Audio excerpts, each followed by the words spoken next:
so much for joining us today for our presentation on the E-2 Treaty Investor Visa. My name is Dustin Saldarriaga. I'm a Senior Associate at Scott Legal PC. This webinar, as I mentioned, is going to be about the E-2 visa. This is probably the most common visa that we assist our clients with at our firm. And it's a visa that's actually quite personal to us because our founder, Ian Scott, actually started our firm on an E-2 visa, and he's currently in that status. So his experience personally navigating the process really does inform the way that we work with our clients. We do think the E-2 visa is an excellent option if you qualify for it, and if your goal is to come to the US to start or build a business here, then there are a few options, a few non-immigrant visa options that are better suited, and we'll get into why that is in this presentation. Before we get started, this webinar is part of a series. We try to do at least 2 webinars a month, and we do them on a variety of immigration topics. Our firm is a full-service immigration firm, so while we do tend to focus on business immigration, we help our clients with family immigration, humanitarian immigration, and everything in between. So if you do have any immigration issue, please don't hesitate to reach out. After this presentation, we'll be sharing the PowerPoint that you see on your screen. We'll also share our comprehensive E-2 visa guide. We'll share a link where you can sign up for our future webinars that I mentioned. And we will also share a link to our YouTube channel. This presentation is being recorded. And on our YouTube channel, we post our recorded webinars as well as shorter videos. And those cover the full spectrum of US immigration law. And our goal really is to put the highest quality information on US immigration on YouTube. So do check that out. We hope it's useful to you. A few housekeeping items before we get started. We do plan to reserve a few minutes at the end for questions. If you do ask a question, we may answer it at the moment you ask it if it's relevant to what we're talking about. Otherwise, we do plan to get to all of our questions by the end. And you can send in questions through either the Q&A function or the chat function on Zoom. And we're very fortunate to have our firm's managing attorney, Kelly LeGrand Weiner, with us on this presentation. She will be presenting on the second half of this presentation, talking about some of the current trends and some of the more unique aspects of the E-2 visa. And Kelly has prepared dozens, if not hundreds, of these applications at this point. So she comes with a wealth of knowledge. So we're very fortunate to have her with us. So without further ado, we will go ahead and get started by discussing some of the broad strokes of what the E-2 visa is, and then we'll get into some of the requirements for the visa. So the E-2 visa is a treaty investor visa. It is a non-immigrant visa. It is not a green card, so it is intended for someone to come to the US for a temporary period of time, and it allows them to come to the US to develop and direct the operations of a business in which they have invested. Now, very importantly, the E-2 visa is only available to individuals who are nationals of one of dozens of E-2 treaty countries. So you do need to hold the passport of an E-2 treaty country. And again, there are dozens of those countries. They're listed on the US Department of State website. But that is a threshold requirement. If you do not hold the passport of an E-2 treaty country, you are not eligible for an E-2 visa. There are a number of options to obtain an E-2 visa. One is to purchase a business in the US. It can be an existing business that you purchase. You can also start your own business in the US. So we do see this happen. Probably the most common scenario is for people to start their own businesses, and you can be in the US in an existing status, such as an F1 student who then, while they're a student, sets up their own business and applies for an E-2 visa or E-2 status to grow that business. But you don't have to be in the US to start a business or to purchase a business. And we actually work with many clients who are physically located outside the US and are able to engage in the process of starting a business or purchasing a business while they're outside the US, and that will be the basis of their E-2 application. And the final of the three most common ways that we see individuals pursue an E-2 visa is to start a franchise.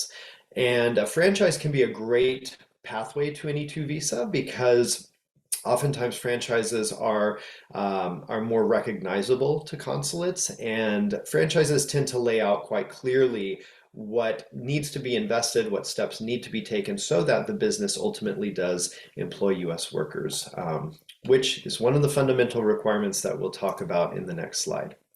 Now, as I mentioned, there must be a treaty between the United States and the foreign country of which the individual has a passport.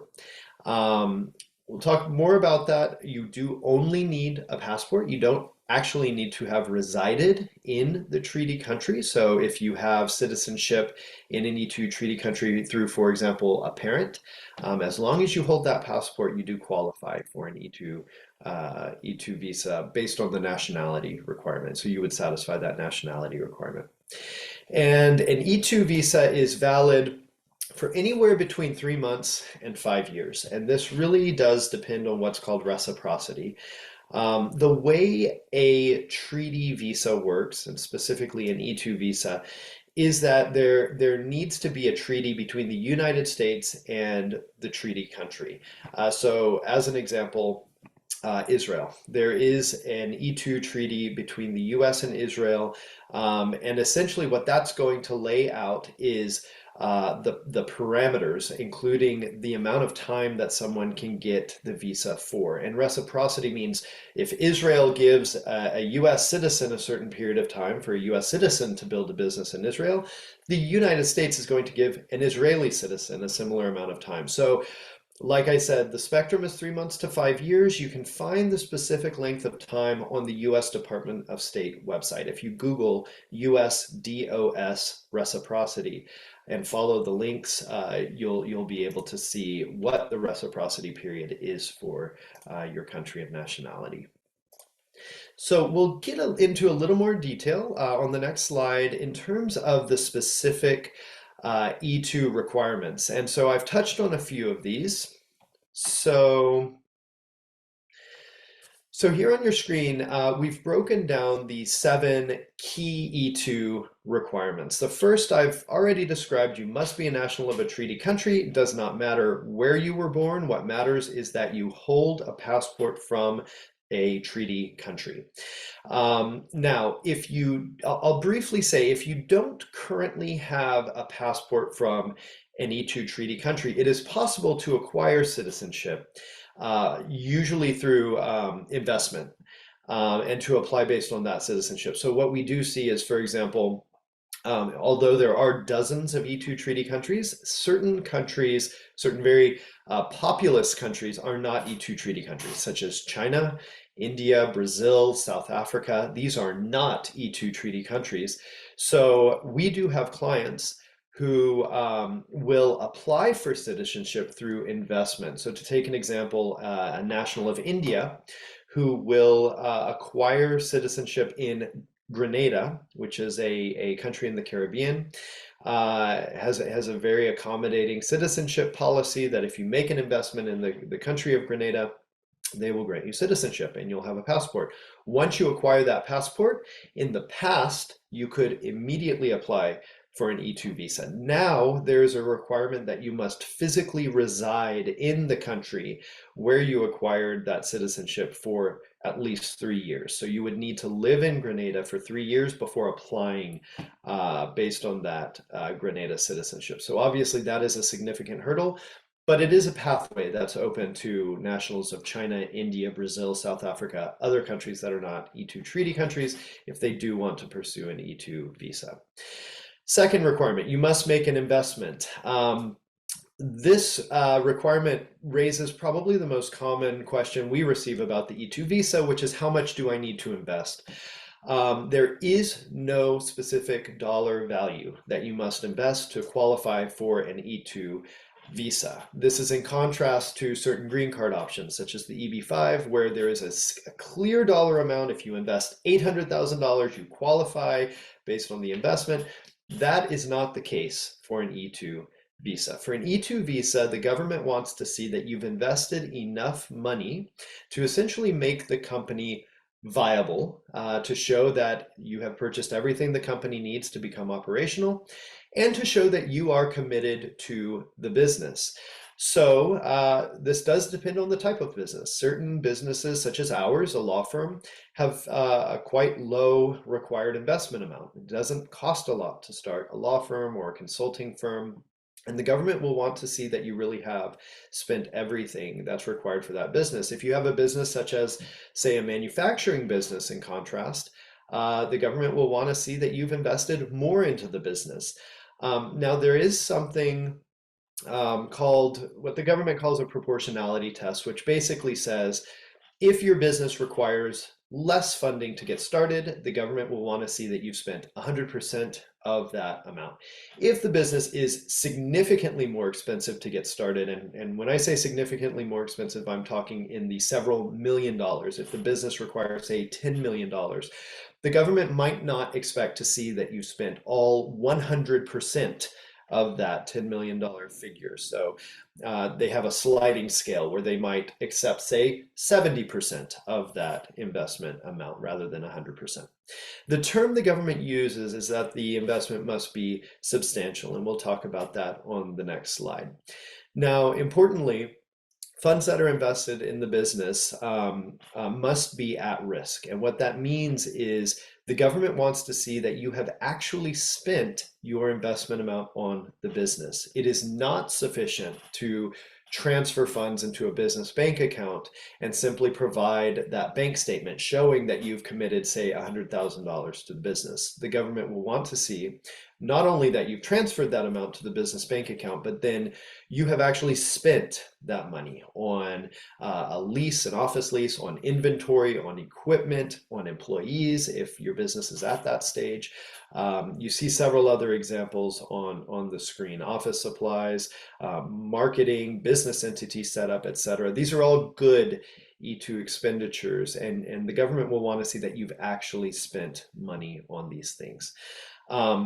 So to quickly note, when I say good E-2 expenditures, really what that means is you'll want to spend money on items that the business requires.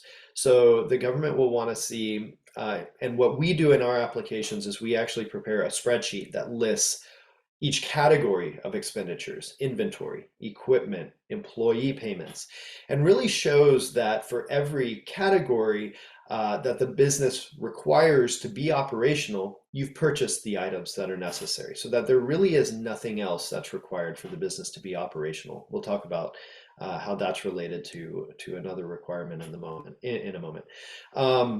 But negative business expenses tend to be travel expenses, flights, if you come to the US to look at a business, entertaining, maybe entertaining prospective clients, things like that. Those are not typically good E-2 expenditures, in contrast to the ones that you see on your screen. And just a quick note, I should have said this on the prior slide, but the E-2 visa really is for the purpose of developing and directing a business. You do not want to pursue an E-2 visa for the purpose of coming to the US to look for an opportunity. You need to already have lined up that opportunity before you apply for the visa. So let's talk about that final bullet under this number 2, investment when starting versus purchasing a business, and escrow. What I've laid out so far is more appropriate for when you're starting a business. Obviously, when you're starting a business, you'll have to pay for business entity setup, getting an office space, etc. But what if you're buying an existing business? The government will want to see that essentially you paid fair market value for the business. And if you did pay fair market value, then usually that is sufficient. When you're purchasing a business, it may be possible to use escrow, and that does put many applicants' minds at ease if they do have a significant expense, such as the purchase of assets or a business. And what escrow is you put your funds into an escrow account. And essentially, once you receive your visa, the funds are released from that account. And if your visa is denied, the funds come back to you. That is the only exception that the government allows to you actually putting your funds at risk. As I said before, the government wants to see the funds being spent. Escrow is the one exception. So if you do have an escrow agreement and the sole provision, the sole condition for those funds being released is issuance of the visa, the government will accept that as your funds being at risk. So what if you do have an inexpensive business? You've spent everything you think the business needs, but you're still at a relatively low investment amount. And we would typically think of that as anything under 50,000 is certainly a risky application. Anything under 100, we would probably want to find ways to strengthen the application. So what do? You can do things like satisfying other requirements that you see on the screen, such as hiring US workers and showing that you really have lined up everything for this business. And this is a business that is not only ready to start employing US workers, but already is doing so. So that third bullet you see on your screen, the business cannot be marginal. Marginal is a word that essentially means the business must generate enough money to support more than just the E-2 investor and their family. So what we generally recommend is that within 5 years of the E-2 business starting operations, it needs to employ at least 3 full-time US workers. And that really is a fundamental requirement. When the government's reviewing an E-2 application at the end of the day, if the officer is not convinced that this is a business that will employ at least 3 workers in 5 years, the application is very likely going to be denied. So you do want to make it very clear in your application, your business will employ US workers. We'll talk more about that later in the presentation and how you can use a business plan if you're not already employing workers. But I will quickly say, if you're purchasing an existing business, do look for a business that's already employing at least a couple workers, ideally at least 3 workers. The business must be real and operating. And I've already hinted at this requirement, but essentially the E-2 visa, what you want to show if you're applying at a consulate is that all you need is to receive that visa and you'll be able to arrive in the US and begin operating the business, that everything is lined up except the visa. You want to have an office space, you want to have inventory, equipment, etc. You would show that through your investment schedule that you've purchased everything that the business needs, but you'd also include certain things in your application to show that you've lined everything up, such as a signed commercial lease. You of course want to show that you already have a legal entity. Ideally, you'll have a business bank account. You'll want to have a website and really show that, we're already out there. And really all we need is this visa to really hit the ground running and start generating revenue. Point number 5 on your screen, you must be coming to the US solely to develop and direct the E-2 enterprise. When you come into the US in E-2 status, you have work authorization only to work for the E-2 enterprise, not to do any other work. And your job really does need to be to grow the business.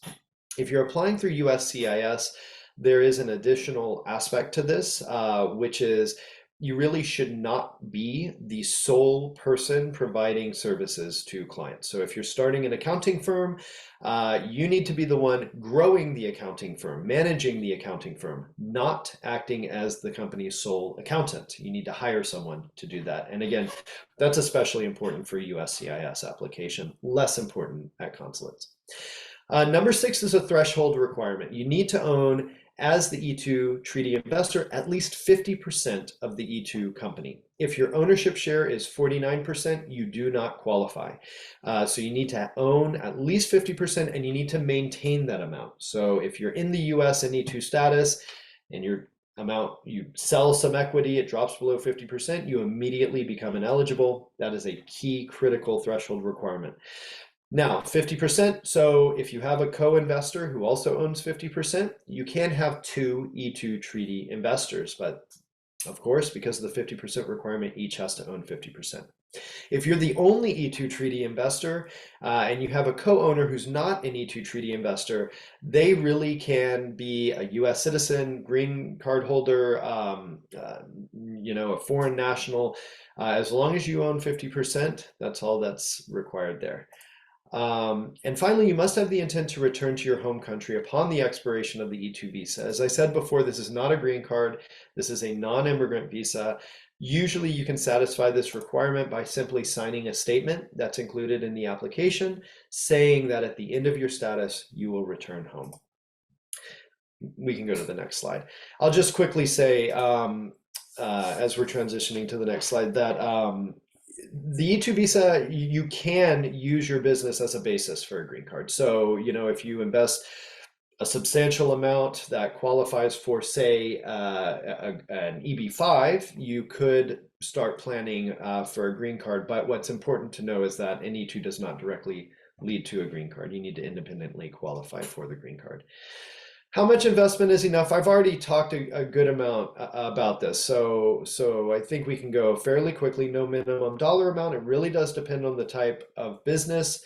If you do have a low investment amount, the overall strength of the application is key. So if you have a low investment amount and don't have any employees, that is a quite weak case. You would want to look for other ways to bolster the application. However, if you have a low investment amount and you already do have an employee or two, that is not necessarily such a weak case, because again, at the end of the day, the government wants to see that this is a business that will employ workers. So if you can show them the business is already doing that in spite of a low investment amount, that could make or break the application. So ways, I should also say, where you apply does matter. So certain consulates do tend to look for a higher investment amount, and that tends to be consulates that see larger companies applying.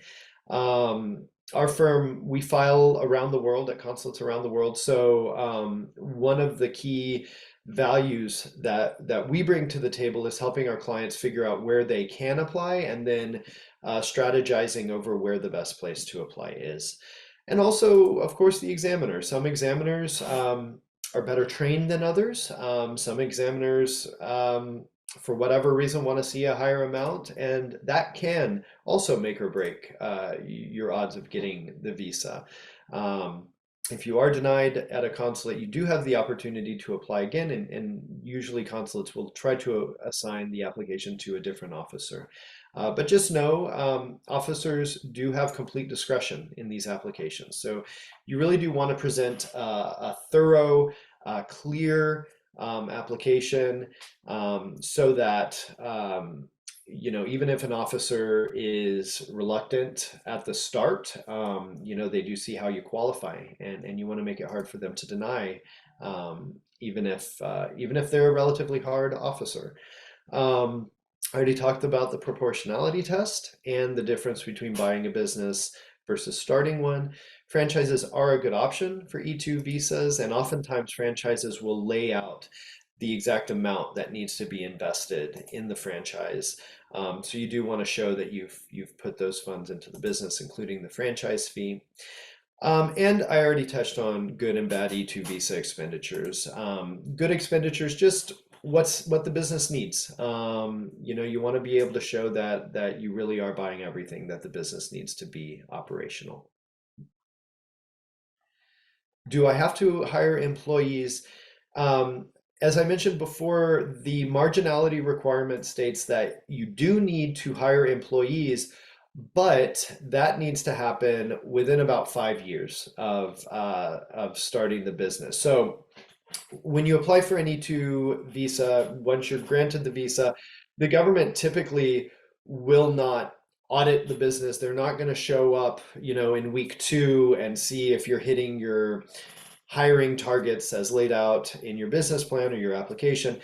However, once you do apply to renew your E-2 visa or extend your status through USCIS, that is an opportunity for the government to see whether you've hit your benchmarks and whether your company is actually hiring people. So our guidance to our clients is um, always aim for at least 3 full-time employees within 5 years. Start hiring them as early as possible.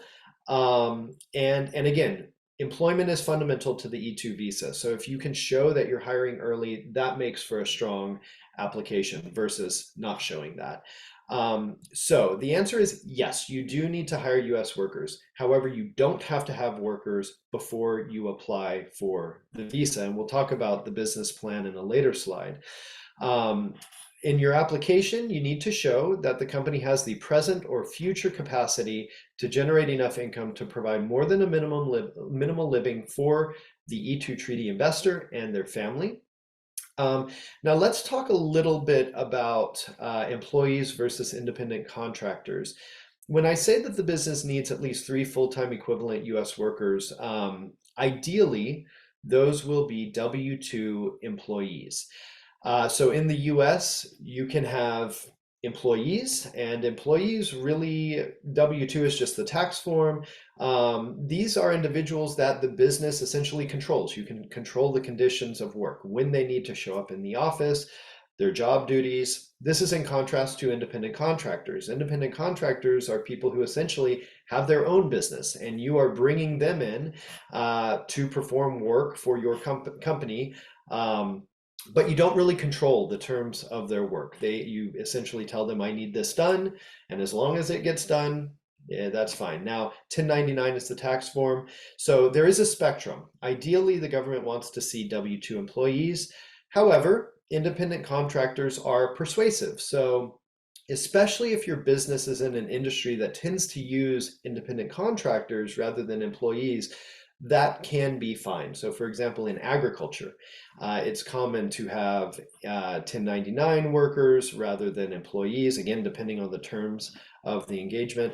But if you can show that your business engages independent contractors and a significant number of them, so you'd want to have more than 3, and ideally that they work over time.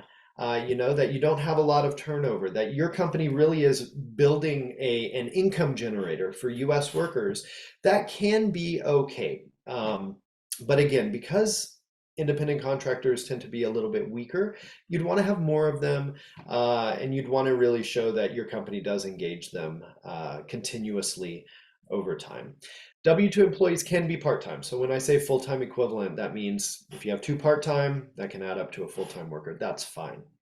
So how do you prove this? For a new business, you'd want to have a business plan. I'll talk about that more later.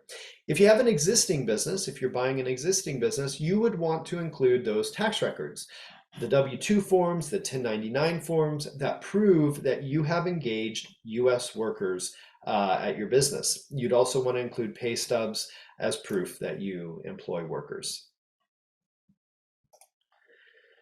So the business plan, if you do have a new business, the business plan is critically important because you're not going to have a track record of employment. So, if you put yourself in the shoes of the consular officer, if they have an applicant coming to them saying, I have a startup and I'm going to employ 5 workers within 5 years, their next question is going to be, why should I believe you? And a business plan is the way that you convince the officer. So a business plan should have the sections that you see on your screen: executive summary, market analysis. The real key components are going to be that personnel plan, where you're showing the officer how the financial projections of the business, the projected revenues, the projected income, the profits, do justify the employment of US workers and how you're going to be able to pay those workers.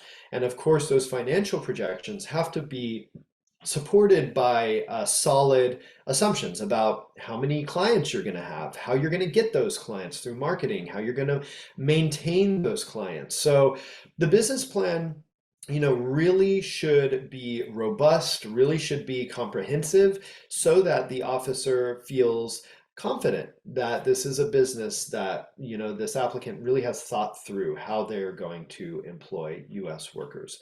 Again, if you have an existing business, if you're buying an existing business, A business plan is less essential.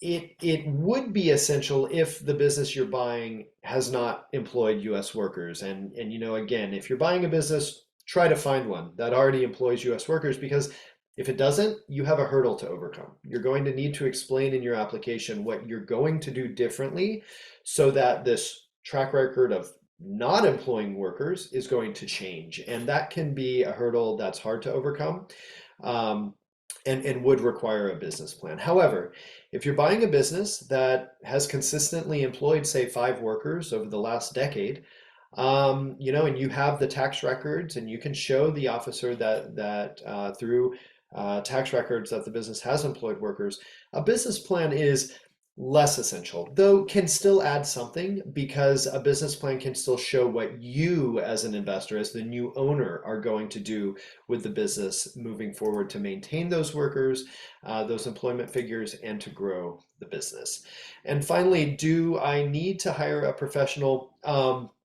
You don't. We do have clients who prepare their own business plans. However, what's important to know is that this is a consular officer who's reviewing the business plan. This is not your typical business plan, like a pitch deck where you're, selling your idea to investors. So, you do want, if you don't feel like you are capable of knowing what a consular officer will want to see, it can be very beneficial to hire a professional who will target the business plan to the specific concerns and questions that a consular officer is likely to have. And with that, I believe, Kelly, I am passing it off to you. Yes, thank you, Dustin, for providing all that great information. I think it's a really good introduction to the E-2, and we're going to talk a little bit now about some E-2 visa developments and adjudication trends. Things that we've been seeing at the consulates and also with USCIS filings. So one thing we've been seeing are kind of a focus on where have you made your investments. So there is no requirement in the regulations that you make your investment in the United States. As long as you are making a substantial investment. So let's say that you are going to be importing inventory, let's say from the United Kingdom. And so that's where you've made a substantial amount of your purchases, because that's where the products will come from. That's okay. You certainly can include that as part of your investment. However, it can also be beneficial to spend some money in the United States. So this is not, again, not a requirement in the regulations. All of your investment could be made outside the United States. But what we've seen with some consular officers is they will ask about this. And the purpose of the E-2 visa is to facilitate, economic benefit between the United States and the treaty country. So, if it's possible to make some of your investment in the United States to hire a marketing firm in the US or buy some equipment in the United States, that can be helpful for the application and something that we think, is recommended if possible. So another thing just to be aware of is, administrative processing. So administrative processing can take a few different forms. So one administrative processing, is where you go to your visa application interview and they want an additional document from you, or they just have a question. They want to see some more proof of employees or investment or anything like that. And they may issue what's called a 221G. And this is a technical denial, where they ask you to provide whatever additional information they're looking for. And so while that is going on, your case is technically in administrative processing. And once you provide that information to them, then generally the case can proceed. They'll, adjudicate one way or the other. Another administrative processing possibility is when something's come up with the application that has flagged perhaps one of the other agencies, because many different agencies, not just the Department of State, will have access to these applications. And if another agency has flagged the application for some reason, sometimes they'll ask for security-based information. So this is usually going to be, perhaps 15 years of, travel history and address history and employment history. And if you've gotten this type of request, it may be that there's, some other agency has flagged a security concern and they're asking for this information to try to clear that security concern. And in that case, it can take sometimes a little bit longer to get the administrative processing, completed. not just reliant on the consular officer getting a document. It's much more reliant on this other agency clearing the application. So these are just something to be aware of. Whereas in most normal situations, if you're going to the consulate, you'll go and apply for the E-2 visa and you will leave that day knowing, yes, it's been approved, or no, it has not been approved. Another potential option is that the case is put into administrative processing, either because they want an additional, document or set of documents related to the E-2, or it may be a security concern. So just something to be aware of. In terms of trends, something that I think has become more common over the past few years, especially during the pandemic, is more USCIS filings. So, one option, if you're in the United States in a valid status, you can potentially change to E-2 status with U.S. Citizenship and Immigration Services, or if you're already here in E-2 status, you may extend your E-2 status with U.S. Citizenship and Immigration Services. So I think that generally, our clients prefer to go to consulates usually, because in that case, you will get a visa stamp in your passport that allows you to travel internationally. Whereas with USCIS, you get an approval that only allows you to stay in the United States. And once you travel, you would need to go get a visa stamp. However, as the pandemic has made travel a little bit more difficult, and we're starting to see that really clear up now, but I think even so, there's still a bit of impact that's still ongoing. We are seeing more USCIS filings.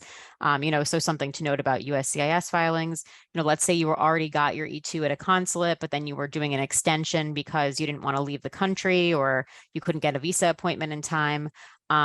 The USCIS will view this application as a brand new application because it was initially approved at the consulate. So that means that with your application, even though it's an extension or renewal, you still need to submit all of your proof of initial investment. You still need to submit all the proof of your source of funds.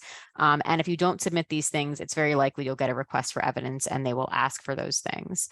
Other kind of things to consider with USCIS filings are they have a very strict, and we'll talk about this a little bit later, they have a very strict approach to the source and trail of funds.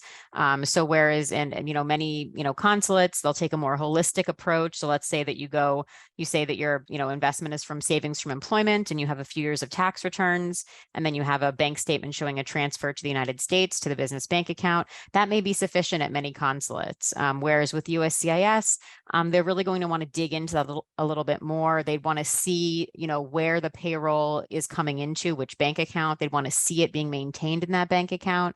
If it's been transferred around to savings accounts or investment accounts, you would need to follow that trail through to the money arriving in the U.S. business bank account.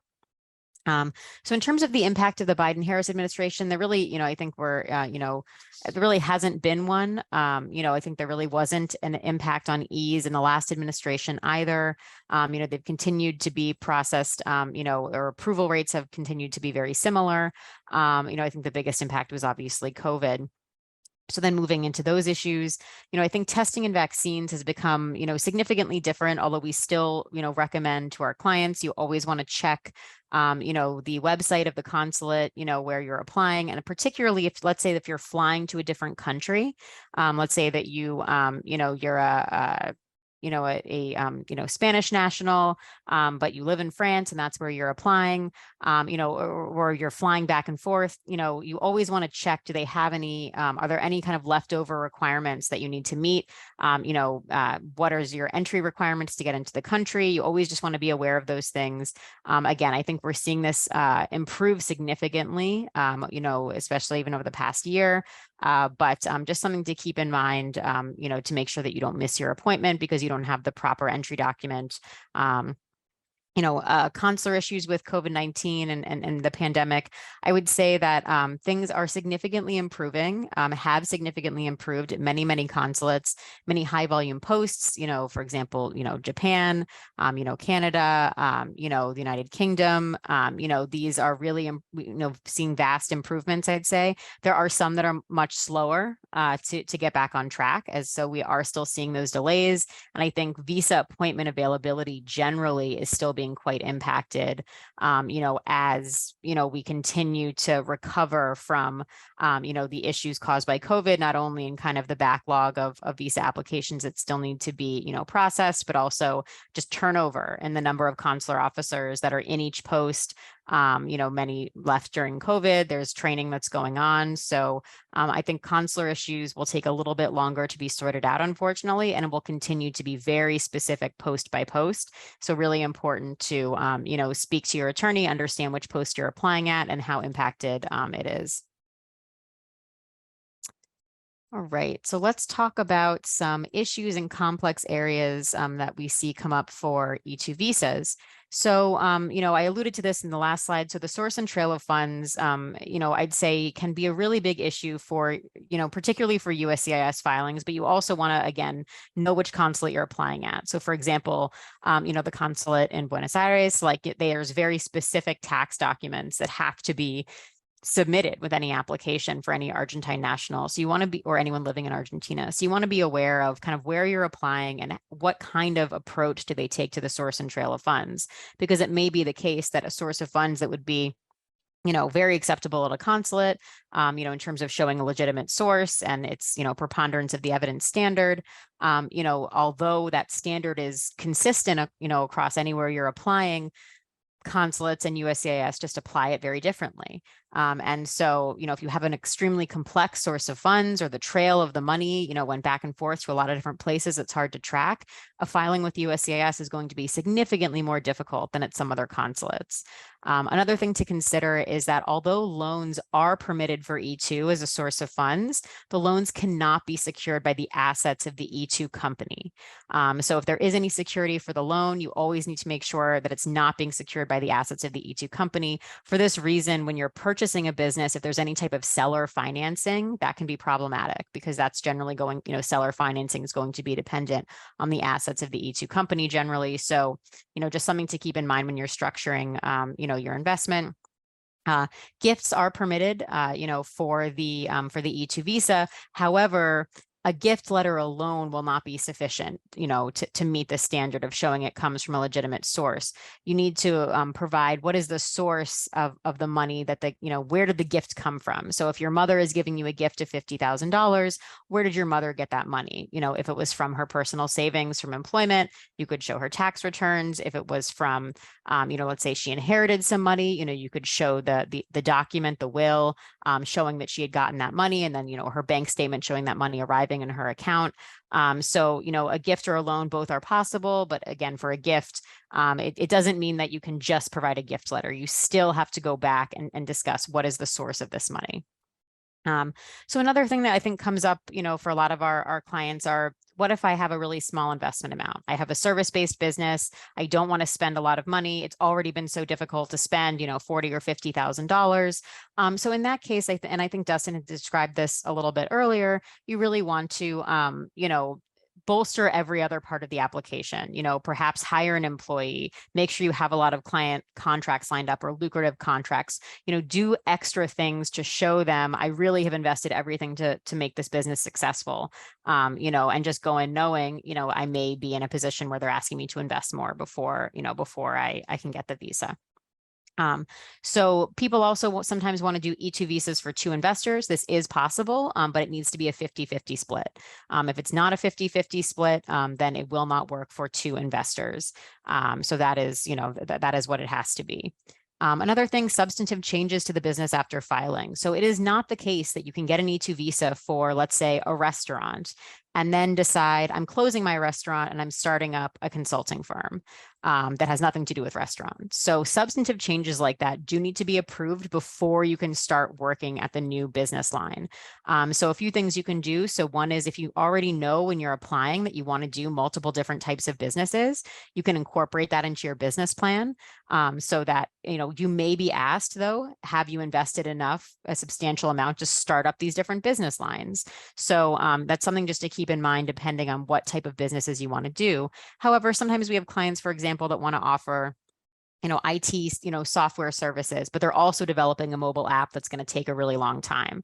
So perhaps you get the E-2 visa, for your software service business, and in your business plan, you contemplate your mobile app development. So there's some ways to do those things, but just what you want to know is large changes to the business that haven't been, contemplated in your initial application, talk to your immigration attorney before any of those changes are made, because just because the E-2 visa is valid and the name of the corporation is the same, it does not mean that you're still in status if you've completely changed the business line without getting approval first. Another thing that comes up a lot is, can I purchase a business from a family member?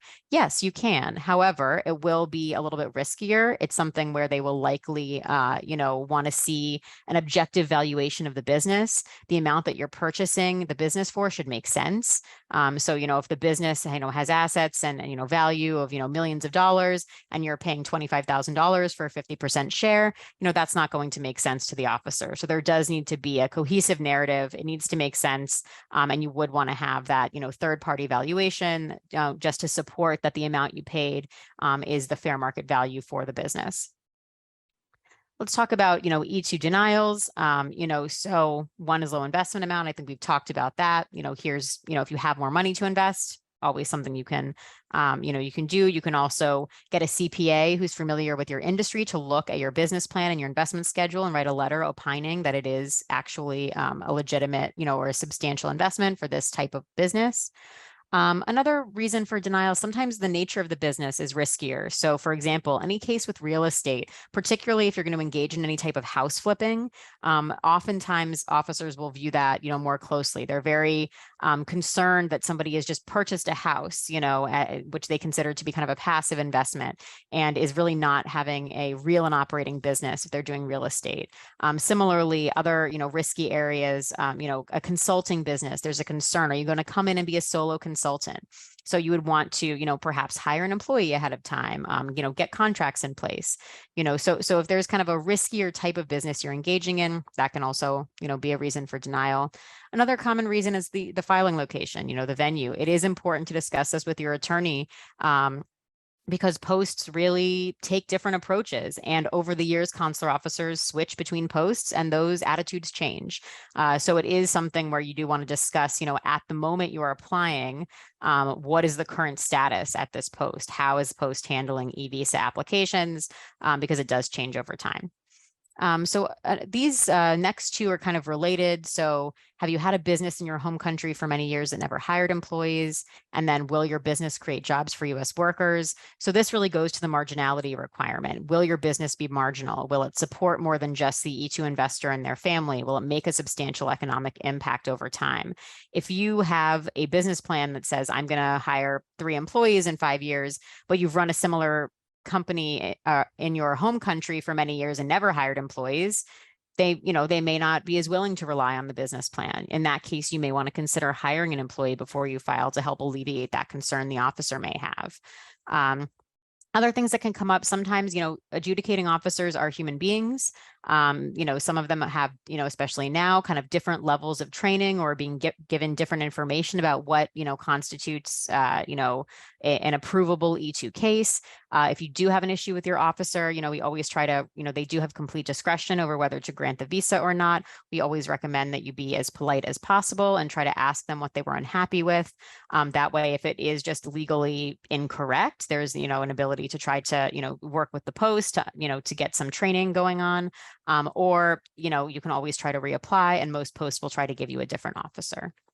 Another is that you may just not have met the requirements at the time of filing. Just if a file didn't include what was needed. We've had clients come to us and they said, well, I put $98,000 in a business bank account and I spent $2,000. So that investment is just not substantial. $2,000 is just not a substantial investment. You did not meet the requirements at the time that you filed. This particular person, we were able to work with them, get their investment amount up. They reapplied and were approved. So like, let's say, you file and you don't own 50% of the company, or the company is not 50% owned by treaty country nationals. This is something where if you go to an attorney, you work with them, you can reapply. Let's talk a little bit about renewals. So what does it take to renew an E-2 visa? So one is hiring US workers. This is really key. It is really important, for a renewal application to show that you have hired US workers. So there's not a specific number in the regulations. We generally recommend at least 3 full-time equivalents in 5 years. The salary doesn't matter as long as you're paying, minimum wage, you're abiding by the laws of the state in which you're operating. Another thing to consider is, let's say, especially this happened during COVID, we had people renewing at a time when hiring or keeping employees on was very difficult.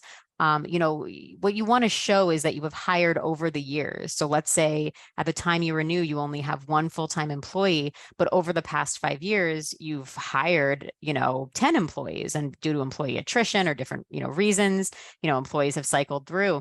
As long as you can continue to show that you have made those efforts to hire, I think that can be very beneficial. Providing updated financial data is another really important part of the renewal process. So many consulates will want to see, tax returns just for 2 years. Some will want to see, if you had a 5-year visa, some will want to see all 5 years. So this does vary. You want to consider when you're preparing your application, did your company meet its revenue targets? Is it profitable? Did your marketing and sales plan work to increase your business volume? I will say that you are not held to your business plan projections in the renewal. I think this is a concern a lot of people have. My experience is that they will not look back generally at the business plan. As long as your company is showing consistent or growing revenues, it's doing what it said it was going to do, it's hiring. If you said that you were going to be making 700,000 by year 5 and you're only making 400,000, this is not an issue. Like there are numbers that are so low, I think they would be issues, but that would only be because really, could you support employees if your revenues are $40,000 a year?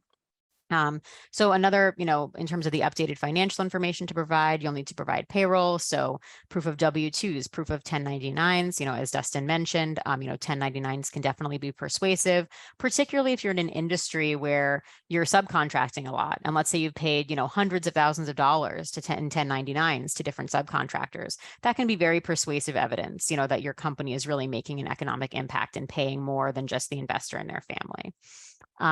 If the company is not doing well, you can always include almost like a supplementary business plan outlining how you plan to turn things around. What are your plans to hire employees? Are they realistic? I think that, consular officers are people. And if you can provide a narrative that makes sense, if you can show that, the business has not been doing well, but has the ability to get back on track and has already taken steps in that direction, I think that can be very compelling. And we've seen that, play out as we've prepared renewals for businesses that were perhaps hard hit by COVID. The other thing for the renewal is, does your company still meet the E-2 requirements? So here's the case where, let's say you changed your ownership and didn't speak to your lawyer, and now you, the Canadian national, owns 33% of the company, and the rest of the company is owned by US citizens. This is a problem. The company no longer qualifies as an E-2 treaty country because it does not have at least 50%, ownership by a national of a treaty country. Similarly, changes to the business. So if there's been, let's say that you were going to have a business consulting company focused on, finance clients, but instead you ended up getting tons of clients in the art world. That's fine. You're still doing business consulting. It's just that, the market changed. But if you were running a restaurant and now you've shut it down and you're, you're a wedding photographer, that type of change is going to be an issue, if it hasn't been disclosed at the time of your renewal. Perfect. All right. And great. Thank you very much, Kelly, for sharing that excellent information. We've had a number of questions roll in, and I'll take a moment to just encourage, if you do have a question, feel free to send it in. We have a few minutes here. So Kelly, a question came in that you touched on. This person is asking, I applied on my own. I was denied 214B by not showing enough investment. Can I reapply again through an attorney? Yes, you can. So the denial does not prejudice you from reapplying. You certainly can reapply. However, the denial will have to be explained in your DS-160. And of course, you want to make sure that you're addressing, any concerns the officer raised, investment and anything else when you reapply. And if you applied without an attorney, yes, now would be a good time to speak with an attorney to understand, best chances for reapplying. Perfect. And Kelly, you also talked about how COVID has impacted adjudication times. Do you have a sense of, in general, the wait times for E2 visa interviews? So it's really dependent on the consulate. Just it's just going to depend on the consulate. So let's say, if you're applying in Toronto, they take about 10 business days after you review your file, then maybe an appointment's available in 1 to 2 months. That's the current state of things. But that can always change. There are some consulates where, I'd say for many consulates, it's you want to think in months, right? Weeks or months. For example, in Frankfurt, they do a review of around 60 to 90 days, and then you might get your appointment within a couple months. Sadly, perhaps that is a bit of an improvement over COVID when we were saying more like years. So just very, very consulate specific. Some of them are happening very quickly, but for many of them, it's a process of months, and for some still, much longer. Perfect. And then a couple questions here about renewals. This first one I should have touched on when going over the basics, but you can renew the E-2 visa indefinitely. As long as you qualify and your business remains eligible, you can continue renewing the E-2. Like I said, our firm was founded on an E-2 visa, I think 10 or 11 years ago, and Ian still has an E-2. And the government's fine with that as long as you qualify. And Kelly, do you look for a minimum profit for renewal? How do you think about that? I don't. I think especially for profit, profits are obviously helpful, but I don't think there's a minimum profit. What they focus more on is revenue. Are your revenues consistent? Are your revenues growing? And if you have a really low profit, but you have 4 or 5 employees, they're not really going to care about that. The profit, I think it's good if it's positive, but it's not the most important number when you're looking at a renewal. Great. And then finally, questions about dependents. So I guess a threshold question here that we should clarify is the US government considers a child anyone under 21, not anyone under 18. So the question is asking what happens when my children turn 18? You have a few more years, so 21 is going to be the relevant age.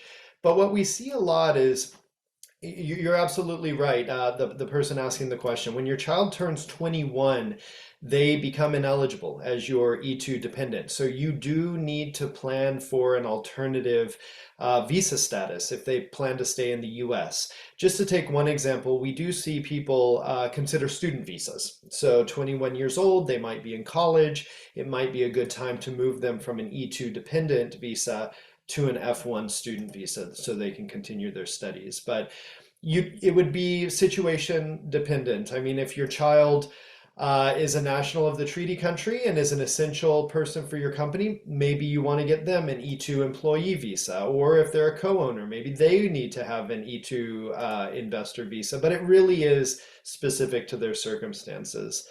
And I kind of hinted at this. The question is, are you allowed to study? So E-2 dependent children and spouses can study in the US.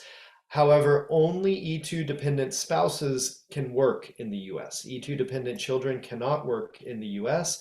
Fortunately, spouses get automatic work authorization, so they no longer need an employment authorization document. As soon as they enter the US in E-2 dependent spouse status, they immediately have work authorization, which is a wonderful change that happened over the last couple of years.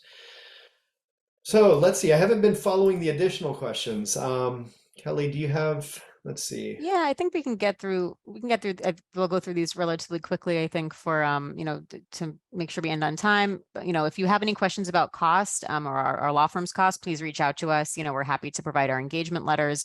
One thing about Australian nationals, if you're applying there, is just to know there's a very high reciprocity fee. I believe it's $3,754, something like that per applicant. So, very high cost, for just the Department of State fees. Someone's asking about for, licenses. If you have a kind of a remodeling type business, you need a general contractor's license, you can't get it. I'd say this is a very common issue that comes up for our clients. People do different things. It depends on, how long it will take you to get the license. But very often, if you contract with somebody who already has the license, you can, provide the services in the interim while you wait to get your license. That can be an effective way to do it. Also, if it's a very short process, let's say, it will take you a month to get the license once you get the E-2, you could also just build that into your business plan. But I think often good to contract with someone who has that license just to show you can, the business will be real and operating. You can get it going as soon as you get your visa. Um, so, somebody's talking about kind of how this interacts with family immigration. I'd say again, very case specific, very case dependent. I'm talking about for E-2 visa renewals. When you look to see if the E-2 visa will be approved, they're not going to focus as much on profit as they are on those other things. In terms of how it impacts your family case, that's, I'd say, a great question for a consult where we could discuss your specific situation. If someone's asking if our law firm's in a different state, and they move. So federal immigration is federal, so we can, and do process, immigration cases, for people in many different states. If you're doing a very low investment and a change of status with USCIS may be beneficial because USCIS is friendlier to low investment amounts than many other consulates. However, you also have to have a very detailed source and trail of funds. So lots of considerations, definitely something to discuss during a consult. Somebody's asking about E-2s converting into green cards, and what are the possibilities. We do have a webinar on exactly this topic, and I would strongly recommend that you either sign up for one of the upcoming ones or check out our YouTube channel where we provide that exact webinar for free. There are options for people on E-2 visas to later apply for a different type of green card category, and we do go over that in a lot of detail in those webinars, so please check those out. I think right there we are at time. We are. So thank you so much, Kelly, and thank you all for the great questions. We also have on our YouTube channel a webinar on low investment amount E-2 applications. So check that out as well. So we hope to see you on future sessions. Kelly, thank you again. Thank you.